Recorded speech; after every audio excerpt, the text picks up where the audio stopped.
So welcome to today's episode of Homemaker and Boss. Today we're going to be talking about stress and the importance of managing your stress. So many years ago, I worked with a lady, and one of her sayings to everyone was, you'll be successful in life if you get to manage your stress. And it always kind of stuck with me, that, because if you think of anyone of any authority, so whether someone is running their, CEO of a business, or whether they are a person who is running their country, could you imagine the schedules? You're going to have meetings, decisions that need to be made in certain timelines, events to attend, everything. You've got a lot of things to do.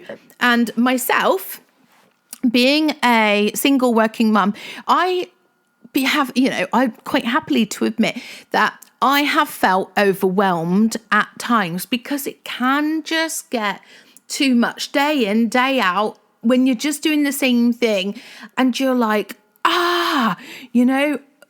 especially if there's just too much going at you, So if I think back to my daughter's younger years, when she was very young indeed, you get up in the morning, you'll then get your child up as well and get them breakfast, get that bit done, so now they've had breakfast, whether it means that you're feeding them for breakfast or whether they're there, depends how far back, in your mind you want to go. And then you've got to get ready to go out the door. So that means getting them ready, which is always an issue. So if I think back when my daughter was 6, 7, something like that. So, you're going out the door, you've helped get them dressed in the morning, you've then, suited and booted for your work day as well. And you've got to make sure that everything is there, everything is in the car ready, whether you're then dropping them off at the childminders to make sure they've got their lunch, lunchbox, say. To make sure they've got their school book, a coat. My God, she always used to leave the coat everywhere. And there was always a thing every morning about, can't find my shoes. Oh my God. And also as well, they might need to take a gym bag or something that they've been told to bring in with them from school. So, then you got to battle through traffic, get to a childminder, say, and then off you go, battle through some more traffic to go to work. And it's hard, and that's just before you've even got to work. So then you go into work and, then you've got, say you do your day, do all the bits, and then come home. And it was with myself, I would come in the door with my daughter, picking her up from the childminders. Usually I'd get attacked, from other children, like playing with toys. They'd come up, run at you, sort of hit you with things, and that was always fun. And then you would come back home, and it's time where, we would cook dinner. Now, at the time, as I've always been a person who cooks up fresh food, so I'd be there sort of like trying to work out what to prepare. So I think because I'm talking about food right now, it'd be a really good time for me to put my little advert in, which assists this podcast. So I'm just going to put in a little ad here for Gusto. So I use Gusto Cooking, and it comes straight to the door, okay, and it is value for money. So as a single mum who watches the money's coming in and money's going out, I also like to make sure that we are eating really delicious food. So I make sure that I'm having great foods, and so is my daughter. Not only that, but I have found that when the Gusto box arrives, we help each other prepare, and this seems to be our time when we can talk, because we're there, we're chopping up, say, making the foods, prepping together, and there's hardly any distractions around us. And I kind of find it's really helped my relationship with my daughter at that time. So in the description box, there is a link to give you an amazing 65% off if you want to try it. So, like I say, a little advertisement from me with regards to Gusto. I was also able to put the cat out at the time. That was perfectly timed. So you're there, having to cook, for instance, and then after the cooking, because I still don't actually still have a dishwasher. So it would be a case of then washing up at the end of the evening. Then I used to go up and say when my daughter was younger, to get her bathed. And I would even sit, I remember, I would sit by the side of her in the bathroom, and I would be doing work. And then when my daughter went to bed, I would read her then, as every night we did this bedtime story. Oh my God. We had the same song that I used to sing. And that was back in the days where it was back to Bear in the Big Blue House, And I would sing her this song based on that. And we loved, we're going on a bear hunt. So we would read that or any other type of story, but that was like the favourites at the time. So I would sit in her bedroom each night as well and read her a story. And then I would come back downstairs, and I generally would have work then to do as well because, in the career that I was in, I had to do work. So I found managing time, for myself quite hard. I felt like there was no time for myself, but could I have made some time? Perhaps. So how I find I manage things is I put things in my diary. I still am a paper diary person. I've got like a planner. And it's just a really bright, colourful planner, and everything goes in there. It's a way of me making sure that I don't miss anything. So I've got my planner. This helps me plan my days, and I schedule things. Like today, here, as I'm doing this podcast now, there's a list by the side of me. I'm a list person. So I have to look at it and go, right, okay, what's the most urgent thing on the list? Or the most challenging thing on the list, like something I don't want to do. I try to get those things done first so that they're done, they're out the way, so that it doesn't continue eating me up and getting me stressed. So also as well, I've got another podcast called Your Super Self with Tracy, which talks a lot about your body and stuff, which I am massive on meditation. I meditate. I do it all the time now. I would say I probably meditate daily, even if it's just for a few minutes, where I just make sure I relax all of my body. I find that has helped me. That I truly believe when I started meditating, probably back in 2014 to 2015, something like that, that helped me with, because it led me to creative visualization and stuff. That stopped me from smoking. I swear to God that really helped. So again, that's how I used to be a stress head, where I had all these things to do. However, I still managed to go outside, or if I was in work, I would manage to go off with people and have a cheeky cigarette. That's what I did. And I used to say to people, this is how I manage my stress, which just was not helpful whatsoever. So now I do find doing breathing exercises, and I think there's so much more of that that's come to light over the last few years.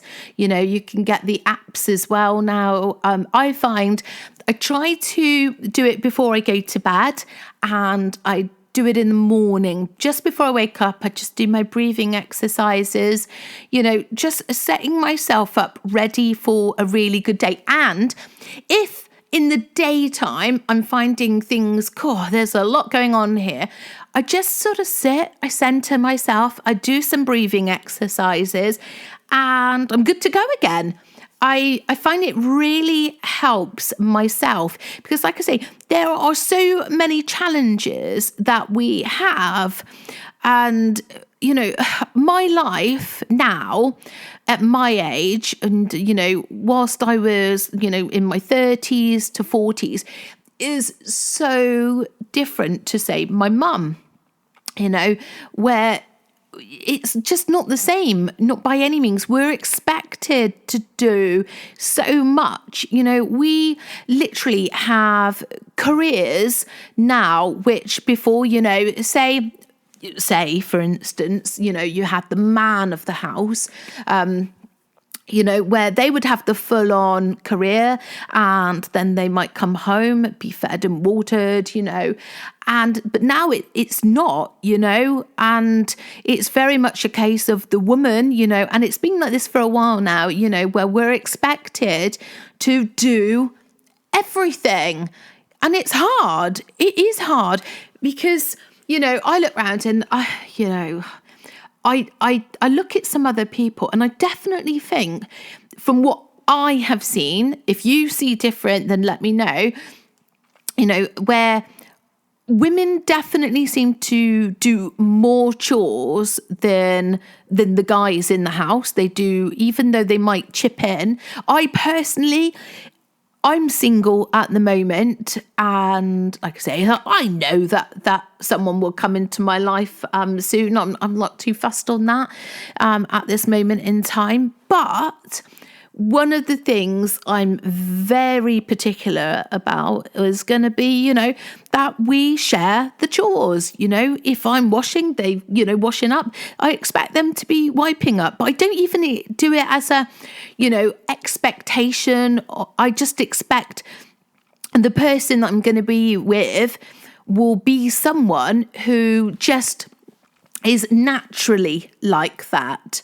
Not a case of having to ask or anything, because, there's a couple of my friends where their partners, they're just, it's just so different to, I would say, going back to an era of my parents, where, for instance, my mum's husband now, he doesn't do the domestic stuff. He sees that as mum's job. And, I don't. I just think that it's a case of, two people, they live in the house together, male or female, it's a case of sharing. And there's so much stresses, there really is, that goes on to women. I really think this. And I mean, like I say, I'm only talking here from my personal point of view, and that's how I see things. But I would like a partner, like I say, when I get with someone, who would also just naturally be domesticated, that you don't have to ask them, where they do, like, say, one of us does the cooking, then one of us is doing the cleaning. So it's kind of like a partnership, which is what it should be, I think. But not everyone's the same on this. I get that. So like I say, managing stress is hard. So one of the things I used to delegate on, which saved me so much time. So in the weekdays, I was just full on. And then on the weekends, I wanted to go off and I wanted to spend time with my daughter. So say we went off I used to go off on a lot of day trips with her. So, say I went off on a day trip, then what I would do is I would pay someone to, say, do my ironing for me. Now, I'll be honest, it was not much money in the scheme of things. It really wasn't, but it saved me hours, because I'm not someone who is great at ironing, okay? In fact, I have seen men's ironing, which is so much better than mine. I'm literally someone who takes so long doing something, and I just don't. I can do it if I'm watching a film. I have to be distracted while I'm doing ironing. It just takes me a while. But if I'm busy, all day long and all weekend long, then what I did was I paid someone. It was like £10 at the time. And they came to the house. All I would do is I'd have my bag full of ironing that I wanted them to do, which was because obviously my daughter, with all her school shirts, I wore shirts as well, or blouses, whatever, for work. And I would give the ironing to the ironing lady, and then there was another bag which was full of hangers. 2 days later, she would go ping pong on the door, I would answer, and she just handed me the clothes that were all put on hangers, apart from the things that were all folded up that could just go straight into the cupboard. It was amazing. And I just thought, do you know what, that saved me so much time and energy. So I'd just go straight upstairs into our wardrobes, plop the hangers onto a rail, job done, and put stuff away. Oh my God, it was such a blessing in disguise. And like I say, and not for much money at all. So I do delegate when I need to with regards to the household because of, it's too much otherwise to manage everything. And I just don't think there's anything wrong with that, because I remember somebody, I can't remember who, but they turned around and they called me lazy. They said, because we were chatting and I said, I've got to go back or something. The ironing lady's going to be there. And they were like, what? You don't do your own ironing? I was like, no. I was like, it's quite good actually, blah, blah, blah. And I felt like I had to justify myself, and I was obviously feeling quite judged at that moment and attacked, and it works out though. To me, it worked out perfectly. But yeah, I remember this person. Well, don't remember the person. I remember it being said, but I can't remember who said it. And how they were like, you're lazy. Oh, what do you mean you got this ironing person? Really quite mocking it, but they meant it, what they were saying.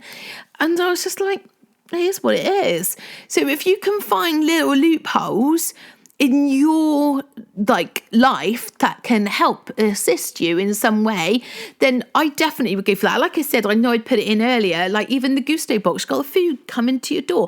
The other thing that we have, which is delivered straight to the door as well, because we run out of it a lot, is milk. I get the milk delivery. It comes on a what do they got? Like a little milk float comes. We have it every 2 days, I think it is. The milk comes, and my daughter thinks it's the best milk ever. She absolutely loves it.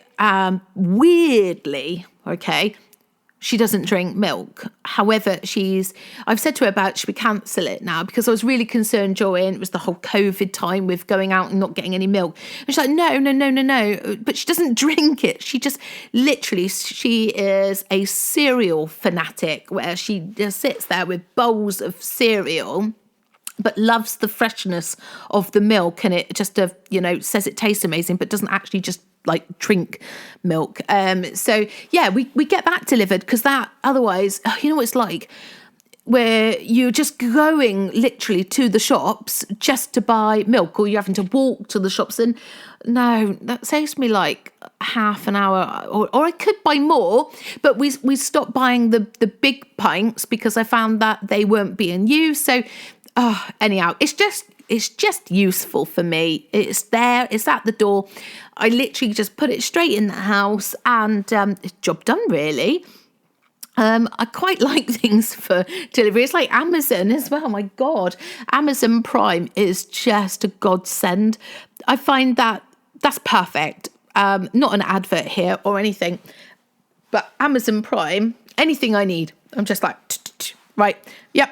My weighing scales the other day broke, and I was like, right.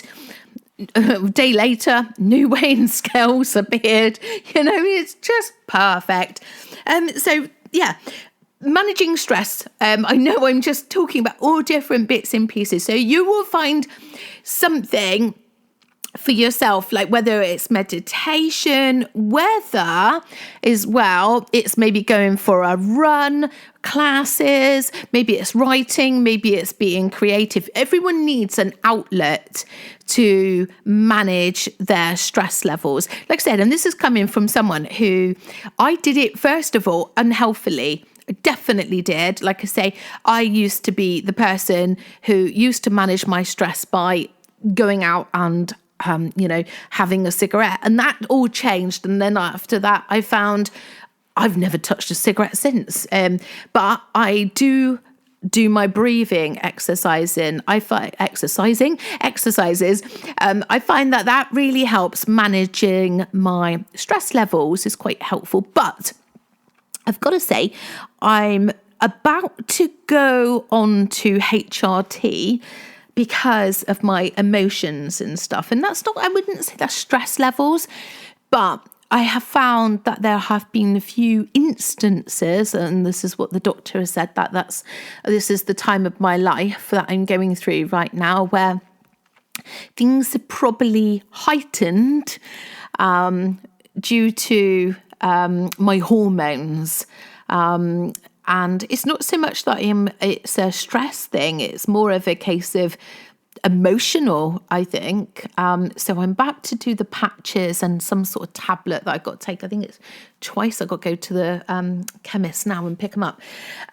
So that's it from me. I'm gabbling on. So I do hope you've enjoyed this podcast. And if you could like, share, subscribe, that would be fantastic. I am here, and it will be next Tuesday will be the next podcast. So take care from me. Bye-bye.